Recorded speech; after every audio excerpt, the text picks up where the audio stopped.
Natapos ang ating last chapter sa Kaiju number 8, kung saan nag-usap sina Kaiju number 9 at Kaiju number 8 sa loob ng kanyang pag-iisip. Inamin ni Kaiju number 9 na tuluyan na siyang natalo, ngunit hindi niya inasahan na haantong sa ganito ang kanilang laban. Dahil nasira na ang core ng Kaiju number 9, ang mga halimaw na nasa loob ng kanyang katawan ay nagsisilabasan, at inatake nila ang Kaiju number 8 na tumama sa kanyang dibdib na labis na ikinabahala ni Captain Ashiro Mina. Ngayon, atin nang simulang talakayin ang susunod na chapter ng Kaiju number 8 at ito ay ang chapter 114.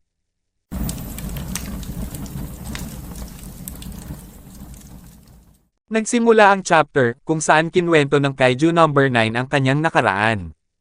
Ito ay nasa Batang Anyo, at ito ay nasa gubat, na para bang nagtatago ito sa mga tao. Sinabi nito, na sa una, akala ko isa lang akong mahina na halimaw, na nagkataon lang na nagkaroon ng katalinuhan, itinago ko ang sarili ko mula sa mga tao, at namuhay ng tahimik, pero doon ko naunawaan, na ako ay mas malakas kaysa sa mga hamak na tao, pagkatapos kong ma-realize ito, hindi ko mapigilan ang sarili ko, ako'y natangay ng isang kakaibang obsesyon. Nais kong subukan ang mga hangganan ng aking kakayahan at alamin pa ang mga lihim na nasa loob ng mundo ng mga tao, at pagkatapos, halos parang ako'y ginagabayan. Hanggang sa nakilala ko siya. Ang tinutukoy ng Kaiju number 9 at sinasabi nitong parang nagbibigay sa kanya ng gabay, ay ang halimaw na nanggaling sa Meireki era, na nakatira ngayon sa kanyang katawan, at ang halimaw din na umatake sa Kaiju number 8. Ang halimaw na ito na nanggaling sa Meireki era, ay nasa ilalim ng lupa, at tila kinokontrol niya ang Kaiju number 9, upang mapalapit ito sa kanya. Inilipat naman ang scene kay Reno Ichikawa, kung saan nagtataka ito kung bakit tumigil ang mga halimaw na kanilang kinakalaban. May bigla namang tumawag sa kanya at ito ay si Furuhashi. Sinabi ni Iharu sa kanya, na tumigil na ang mga halimaw sa paggalaw dito sa aking kinalalagyan. Kumusta naman ang sitwasyon mo dyan, Ichikawa? Sinambit ni Reno, na ganito din ang sitwasyon dito. Tumigil na din ang mga kalaban sa pagkilos. Pareho nang iniisip sina Reno at Iharu sa posibleng dahilan ng paghinto ng kanilang kalaban, at sabay nilang sinabi, na ang ibig sabihin lang neto, na natalo na ni Kafka ang Kaiju number 9. Dahil dito ay nakaramdam ng kagalakan si Ichikawa, dahil pagkatapos ng lahat ng kanilang ginawa ay tuluyan nang natapos ang mortal nilang kalaban na si Kaiju number 9. Inilipat naman ang scene kay Captain Ashiro Mina, kung saan labis itong nababahala sa nangyari kay Kafka Habino, dahil tinamaan ito ng hindi inaasahang atake na nanggaling sa katawan ng Kaiju number 9.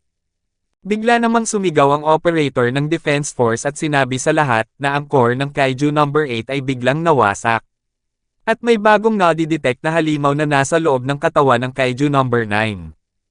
Hindi inasahan ng mga pinuno ng Defense Force ang mga biglaang pangyayari, habang napaisip naman ang may eye patch at sinabi sa kanyang isipan, na anong nangyayari. Akala ko ay nasira na ang core ng Kaiju number 9. Kinausap naman ng Deputy Chief Commander ang isa pang operator, at tinanong nito kung ano ang tinatayang resilience ng bagong halimaw. Sinabi naman ng operator, na imposibleng sukatin ang lakas nito katulad ng sa Kaiju number 9. Pero ang waveform nito ay ganap na iba sa lahat ng nakita natin magpahanggang ngayon. Ito ay isang ganap na ibang halimaw.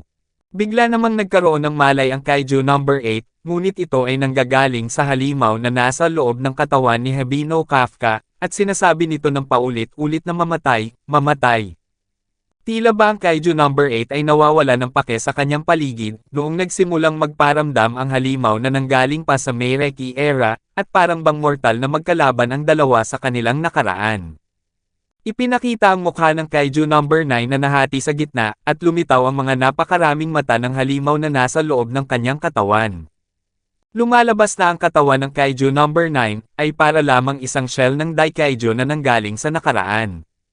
Susubukan sanang atakihin ng Kaiju number 8 ang halimaw gamit ang kanyang kamay, ngunit bigla itong nagkaroon ng shield sa kanyang braso, at nang pumikit ang halimaw na galing sa Meireki era ay biglang naputol ang kamay ng Kaiju number 8. Matapos ang kakaibang pag-atake ng Daikaiju, ay gumawa ito ng lamat kung saan dumaan ang atake nito na pumutol sa kamay ng Kaiju number 8. Ang dibdib ng Kaiju number 8 ay nagkaroon din ng shield, at sa puntong pumikit muli ang Daikaiju, ay nagkaroon ng butas ang dibdib ng ating bida, at dahil sa lakas ng impact ng atake ng kalaban, ay tumalsik ito ng napakabilis papalayo sa halimaw. Labis ang pagkabahala at takot na nararamdaman ng mga nanunood sa laban, maging ang batang iniligtas ni Kafka noon, ay napaiyak. Habang gulat na gulat ang mga operator sa pangyayari, sinabihan niya ang lahat ng vitals ng Kaiju No. 8 ay tuluyan ng naglaho.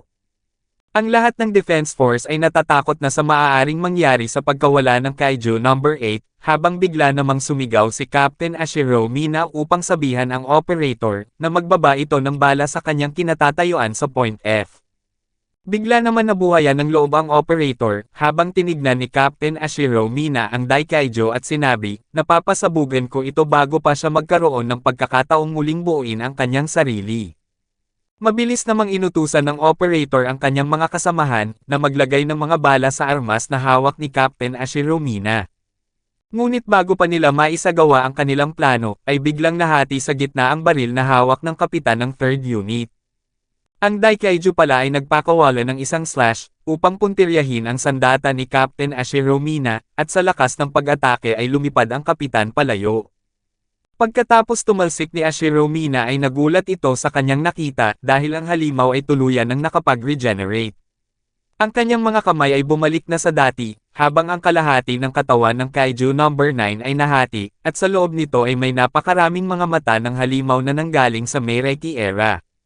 Mabilis namang kumilos si Captain Ashiro Mina, kung saan kinuha niya ang kanyang pistol upang gamitin itong pang-atake sa halimaw, at habang ginagawa niya ito, ay nagkaroon ng flashback sa kanyang isipan, kung saan naalala niya ang sinabi ng Kaiju No. 9, na walang sinuman ang nakatakas, kahit sa anong panahon, at kahit gaano pa ito kalakas. Wala ni isa ang nakatakas. Ipinakita na matapos may handa ni Captain Ashiro Mina ang kanyang pistol, ay pinagmamasdan niya ang halimaw, at biglang nagkaroon ito ng shield sa kanyang gitnang bahagi, na labis niyang ikinagulat at ikinatakot. Dito na natatapos ang Chapter 114 ng Kaiju No. 8. Ang kapangyarihan ng bagong kalaban ay sadyang napakalakas, at para bang titignan lang niya ang isang bagay ay kayanan niya itong sirain.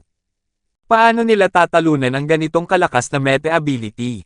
Kung ganito nga gumagana ang kakayahang taglay ng Daikaiju, ay kailangan nila itong kalabanan ng malayuan, kung saan hindi sila nakikita ng halimaw. Ano kaya ang mangyayari sa susunod na chapter?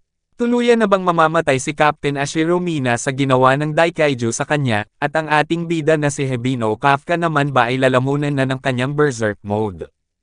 Ang aking hula na mangyayari sa susunod na chapter, ay maaaring dumating si Captain Gen Narumi upang iligtas si Captain Ashiro Mina, o maaari namang tuluyan ng mag-berserk mode ang halimaw na nasa loob ni Kafka Habino, at sirain ang lahat ng bagay na nasa kanyang paligid. Ang susunod na chapter ay ilalabas daw sa September 26 ng 11 PM Japanese Standard Time. Paki-like and follow naman po ng ating Facebook page, nasa description po yung link. Muli huwag kalimutang mag-like, comment, share at subscribe sa ating channel. Salamat!